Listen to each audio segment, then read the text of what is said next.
আসসালামু আলাইকুম। আমি ডক্টর মোহাম্মদ রাশিদুল হাসান, সহযোগী অধ্যাপক, চর্মরোগ বিভাগ। আজকে আমি একটি খুবই গুরুত্বপূর্ণ কথা, যেমন লাইপোমা বা ত্বকে চর্বির টিউমার, সেটা সম্পর্কে একটু আলোচনা করব। এই রোগটা আসলে খুবই কমনলি আমাদের কাছে এসে থাকে। আমাদের পেশেন্টরা সাধারণত এটাতে আমরা বলবো মাঝারি পর্যায়ের ওরিড। অনেকে আসেন শুধু এইটা নিয়ে দেখাইতে, বা অনেকে আসেন অন্যান্য সমস্যা দেখাইতে। তখন হঠাৎ করে বলেন যে স্যার আমাকে দেখেন তো শরীরের মধ্যে এরকম গোটা গোটা উঠেছে, এটা কি আসলে টিউমার কিনা। এই সংক্রান্ত সমস্যা বেশি হয় যখন মানুষ দেখা যায় যে হোমিওপ্যাথি ডাক্তারের কাছে যান বা অন্যান্য কাছে যান, তো তারা এটাকে টিউমার বলে এবং টিউমার থেকে ক্যান্সার বলে বিভিন্ন ধরনের ভয় দিয়ে থাকেন। তো আজকে আমি আমার ভিডিওটার উদ্দেশ্য এটাই যে আপনাদেরকে এই রোগ সম্পর্কে একটু অ্যাসুরেন্স করা। আমিও দেখাচ্ছি যে লাইপোমা হচ্ছে লিপিড সেল, যেটা ত্বকের এডিপোসাইট বলে, যেটা ত্বকের নিচে চামড়ার নিচে জমা হয়ে থাকে। এটাকে যখন চামড়ার নিচে জমা হয় সেটাকে আমরা বলি লাইপোমা। তো লাইপোমা সাধারণত দেখা যায় যে কোনো সাধারণ মানুষের ক্ষেত্রে, সেটা সে চিকন হোক বা লিন অ্যান্ড থিন পার্সন হোক অথবা মোটা হোক বা অবেস পার্সন হোক, সবারই কম বেশি থেকে থাকে সাধারণত। তো এটা আমি আজকে আপনাদেরকে একটা দেখাবো। দেখেন যে আমার যে হাতের এখানে যে উঁচু অংশ আছে, এটাও কিন্তু একটা লাইপোমা, এবং এই হাতে যে এটা আছে এটাও এরকম একটা লাইপোমা। তো আমরা আসলে সব এরকম হাতের সাধারণত পাওয়া যায়, বেশিরভাগ পাওয়া যায় আমাদের হাতে আপার লিম্বে এবং চেস্টে বা অ্যাবডোমেনে। এরকম ছোট ছোট গোটা গোটা হয়ে থাকে এবং চামড়ার নিচে, চামড়ার কালার। সাধারণত কোনো ব্যথা হয় না, কিন্তু এই যে টাচ করলে যে ফুলে যায় বা উঁচু হয়, এটা দেখে পেশেন্ট অরিড হয়ে যায়।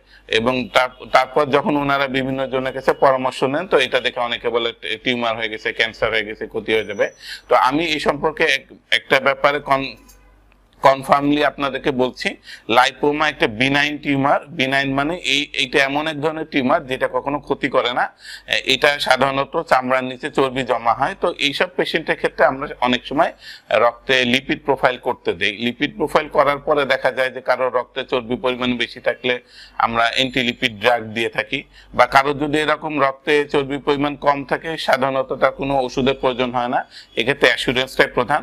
আর আমি বলছি, এই ধরনের টিউমার থেকে কোনো ক্যান্সারে পরিবর্তিত হওয়ার সম্ভাবনা বলতে গেলে একেবারে ন্যূনতম।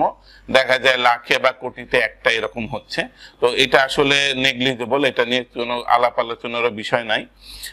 তো এই ক্ষেত্রে আমি বলবো যে লাইপোমা হলে আপনারা কোনো দুশ্চিন্তা করবেন না, এবং এটা যদি আপনি রেখে দেন, কোনো চিকিৎসাও না করেন, তো এটা কোনো সমস্যা নেই।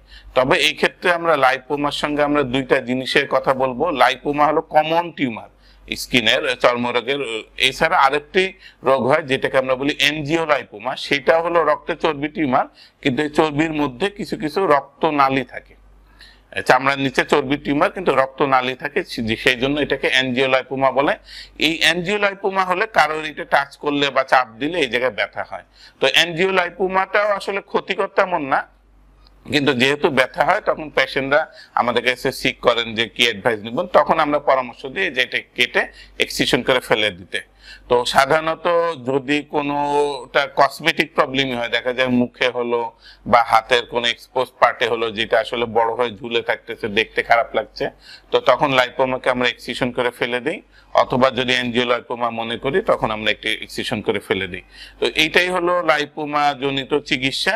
আর এটা সংক্রান্ত সব থেকে বড় জিনিস হলো, অনেক ক্ষেত্রে অনেকে ডায়াবেটিক পেশেন্টদেরও এরকম লাইপোমা থাকতে পারে, অনেক সময় থাইরয়েড সমস্যা হলেও তার থাকতে পারে। আর লিপিড প্রোফাইলের কথা তো আমরা বললাম।